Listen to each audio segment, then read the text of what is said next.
आज हम बात करेंगे क्षेत्रफल और परिमाप। देखिए, परिमाप और क्षेत्रफल क्या है। कोई भी वस्तु है उसका पहले परिमाप होगा, फिर क्षेत्रफल होगा।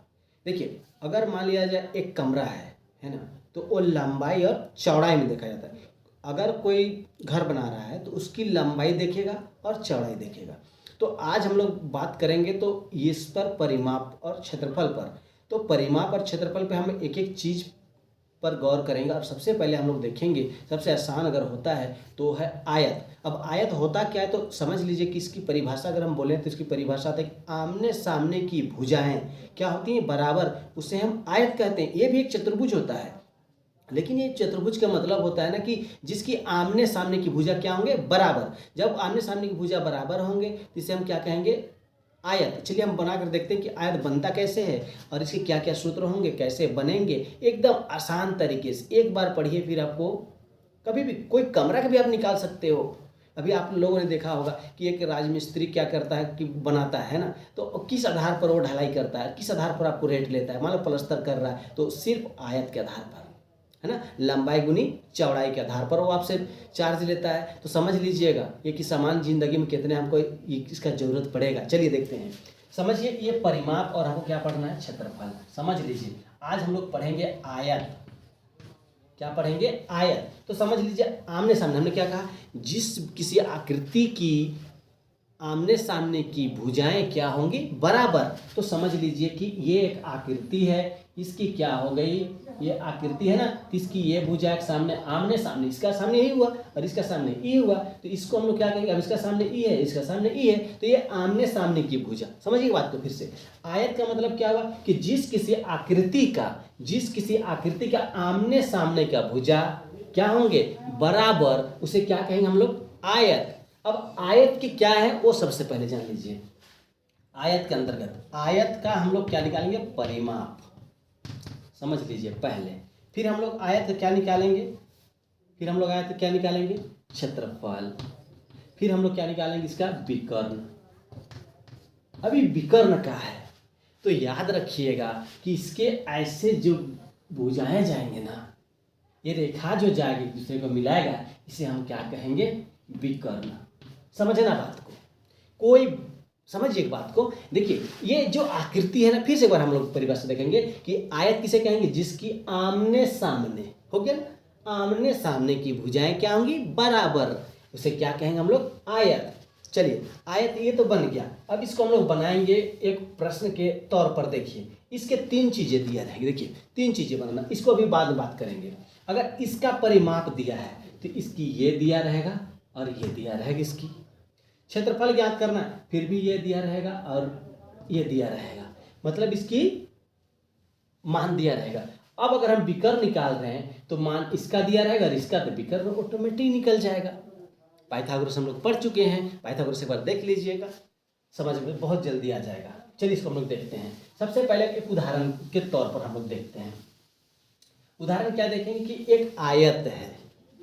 एक क्या है, आयत। आयत क्या बोलते हम लोग, जिस ऐसी आकृति जिसकी आमने सामने की भुजा क्या होगी, बराबर होगी, उसे हम क्या कहते हैं, आयत। मान लिया जाए इसकी लंबाई 4 सेंटीमीटर, इसकी लंबाई है 4 सेंटीमीटर और ऊंचाई चौड़ाई है 2 सेंटीमीटर।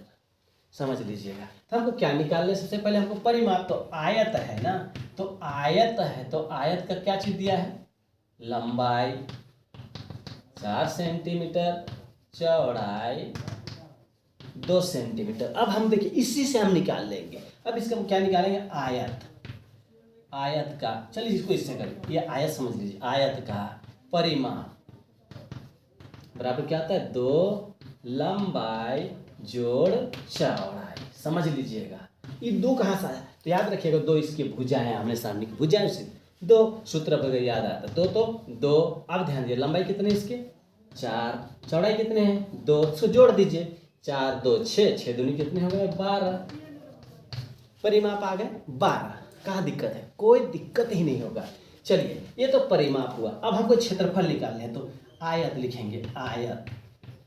आयत का क्षेत्रफल, तो आयत का क्षेत्रफल क्या आता है, लंबाई गुनी चौड़ाई। लंबाई गुनी चौड़ाई, लंबाई कितना दिया है, लंबाई 4 चौड़ाई कितना दिया है, 4 दूनी कितने हो गए, 8 सेंटीमीटर स्क्वायर। याद रखिएगा जब भी क्षेत्रफल की बात आएगी तो स्क्वायर होगा, है ना, क्षेत्रफल में। तो 4 दूनी कितना हो गया, 8। कहाँ दिक्कत है। अब देखिए, अब तो इसकी मान लिया जाए ये क्षेत्रफल है और ये परिमाप है।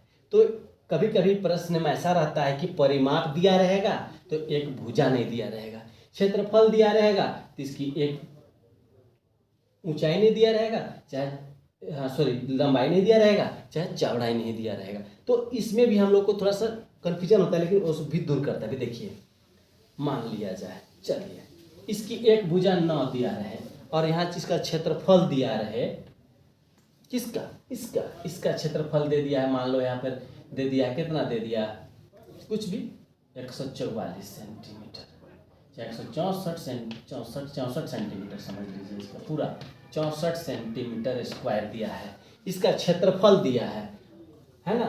और इसकी क्या ज्ञात करना है हमको, देखिए हमको कुछ नहीं ज्ञात करना, समझिए एक प्रश्न है, समझ लीजिए एक आकृति है, इसका क्षेत्रफल दिया है 64 सेंटीमीटर और इसकी लंबाई दिया है 4 सेंटीमीटर।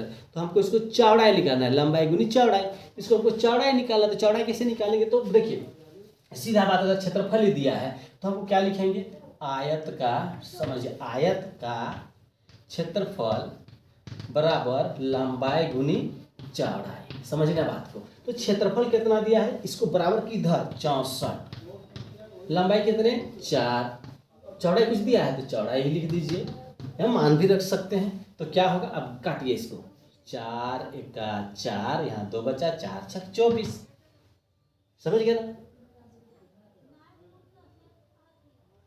किन्हीं को दिक्कत क्या आ गया, कितना आ गया चौड़ाई देख लीजिए, चौड़ाई कितना आ गया, चौड़ाई आपका 16, तो यह हो गया आपका 16। दिक्कत यही बात है, परिमाप के साथ मान लिया जाए ये न रहता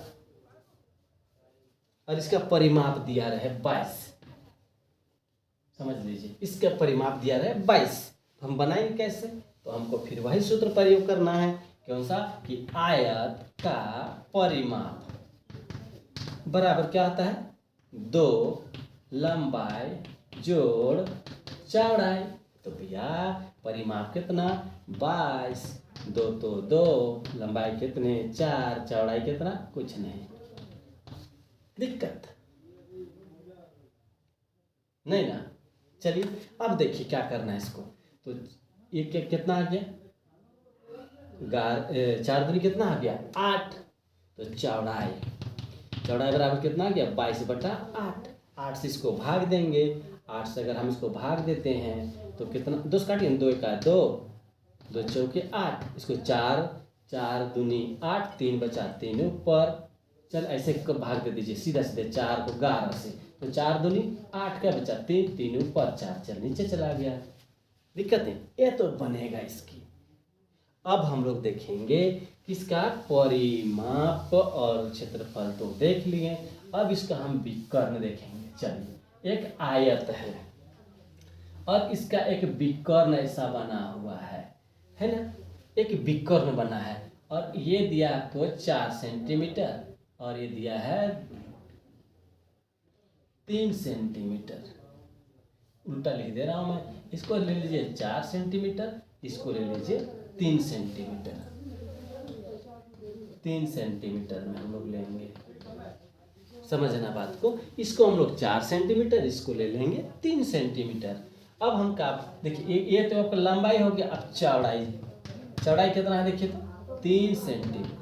तो आपको क्या निकालने हैं, विकर्ण निकालने हैं, विकर्ण, है ना। तो विकर्ण क्या होता है देखिए फिर से, चलिए विकर्ण, तो आयत का विकर्ण, आयत का विकर्ण, समझना बात को, आयत का विकर्ण, तो विकर्ण ये हो गया, तो विकर्ण का स्क्वायर बराबर होगा लंबाई का स्क्वायर, फिर होगा चौड़ाई का स्क्वायर, जोड़ स्क्वायर होगा। तो विकर्ण तो कुछ दिया नहीं है, लंबाई हो गया कितना 4 का स्क्वायर और चौड़ाई हो गया 3 का स्क्वायर, तो 4 चौके 16 और 3 दिया 9, तो जो यहाँ पर विकर्ण है, विकर्ण, यहाँ स्क्वायर है तो यहाँ पर स्क्वायर हटेगा तो यहाँ क्या रूट, तो 16 और 9 कितना हो गया 25, तो 25 के वर्गमूल कितने हो गए